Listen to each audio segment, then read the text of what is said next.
दोस्तों, प्रेम एक आनंददायक और अद्वितीय अनुभव है जो हर इंसान को अपने जीवन में एक खास रिश्ता देता है। लेकिन कभी कभी, जैसे मुझे प्यार में जिसने मेरे दिल को चोट पहुंचाई और मेरे जीवन को बदल दिया। ये कहानी आपके दिल को छू जाएगी, आपको प्यार की कीमत समझाएगी कि प्यार का कीमत क्या होता है। उस समय की बात है जब मैं कॉलेज में पढ़ रहा था। उसी कॉलेज में मेरी कक्षा में ही एक लड़की पढ़ रही थी। उसका नाम अनीता था। उसके चेहरे पर मुस्कान अपार खुशी का प्रतीक था और उसकी आंखें जगमगाती थीं जैसे कोई चमकते हुए तारे।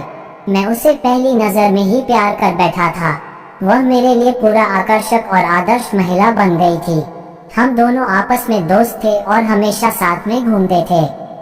हम एक दूसरे के साथ बहुत मजे करते थे। मुस्काने की आदत, बातें करना, गाना गुनगुनाना, इस तरह से हम दोनों सबसे अच्छा दोस्त बन गए। हमारी जिंदगी में अनेकों खुशियां थीं। अपने सपनों के बारे में बातें करते थे, अपने भविष्य की योजनाएं बनाते थे। हम दोनों एक दूसरे के साथ बहुत खुश थे। ऐसा लगता था कि मानो जीवन का सारा खुशी मिल गई है। हमारा मन उसके प्रति ज्यादा ही अब लगने लगा था। फिर एक दिन जब हम अपने दिल की बातें करने के लिए मिले, मैंने उसे अपनी भावनाओं का इजहार किया। मैं अपने सारे बात उसको बताई कि मेरा दिल अब तुमसे प्यार करने लगा है और मैं चाहता था कि हमेशा के लिए तुम्हारे साथ रहूं। लेकिन वह इस बात को इग्नोर कर गई। वह मेरे प्यार का साथ नहीं दे सकती थी। अनीता ने मुझे संयम और धैर्य के साथ समझाया कि वह पहले से ही किसी और के साथ रिश्ते में है। मेरे लिए यह एक बहुत बड़ा झटका था जो मेरे दिल को तोड़कर रख दिया। ये सुनकर मैं तो खो गया, जैसे कि मेरी सांस रुक गई हो।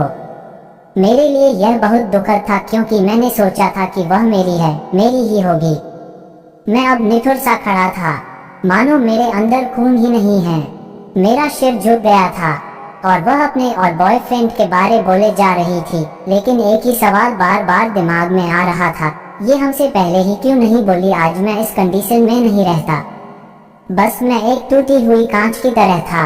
मेरी जिंदगी उस दिन से ही बदल गई।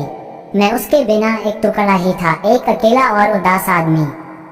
जो भी प्यार में गिरता है वह यह अच्छी तरह से जानता है कि प्यार टूटने पर कैसा दर्द देता है। मानसिक और शारीरिक दोनों ही स्थिति अब खराब हो गई थी।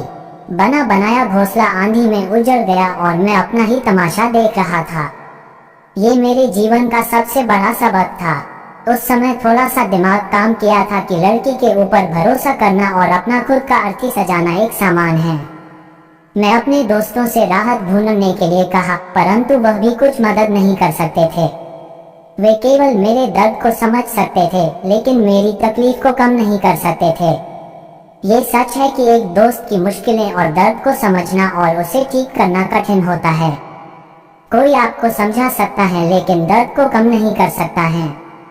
अब मैं भी समझ गया था, जो करना है खुद से ही करना है।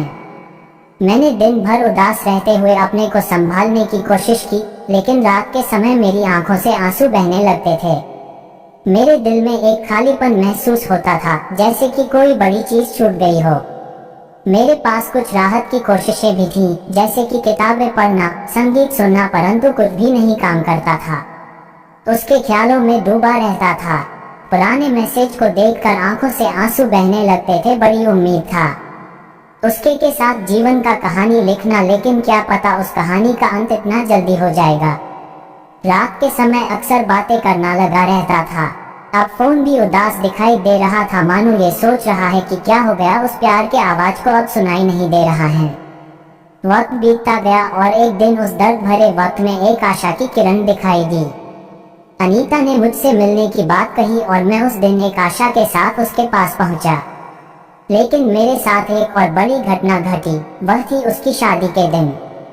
मैं जानता था कि मेरी यात्रा अब खत्म हो चुकी है, लेकिन उसके खुशियों को देखकर मेरे दिल में खुशी और दैख एक साथ मिल गए। अब आप इस बात को समझ पा रहे होंगे कि मेरा स्थिति कैसा रहा होगा। फिर भी मैं उसे दुखी नहीं करना चाहता था। वह मुझे गले लगाकर बहुत खुश थी। अनीता ने कहा कि वह मुझे कभी भूल नहीं सकती और हमेशा मेरे दिल में रहेगी। मैंने उसे धन्यवाद कहा और उसे खुश रखने की कामना की। मेरे आंख से आंसू आने लगे। कैलिन किसी तरह वहां पर अपने आप को समझाना जरूरी था। फिर मैंने उजाले वाली इस दुनिया से अलविदा कहा और अपनी अकेलापन की दुनिया में वापस चला गया। मेरी प्यारी अनीता को खो देने के बाद से मैंने अपनी जिंदगी को आगे बढ़ाने की कोशिश की। मैंने नई दिशा चुनी, नए दोस्त बनाए और अपने अंतरंग को पुनर्जीवित करने का प्रयास किया। ये ठीक नहीं है कि मेरा दर्द कुछ ही दिनों में साफ हो गया, परंतु मैं धीरे धीरे बाहर की दुनिया को फिर से महसूस करने लगा। इस कहानी से मुझे एक सीख मिली है कि प्यार में हमेशा दुख सहना पड़ता है। प्यार के साथ खुशियां आती हैं, लेकिन इंतजार, विश्वासघात और असफलता भी उसका हिस्सा होते हैं। ये हमें मजबूत और संवेदनशील बनाता है। तो आज के लिए ये छोटी सी सीख के साथ आप सभी से इजाजत चाहूंगा।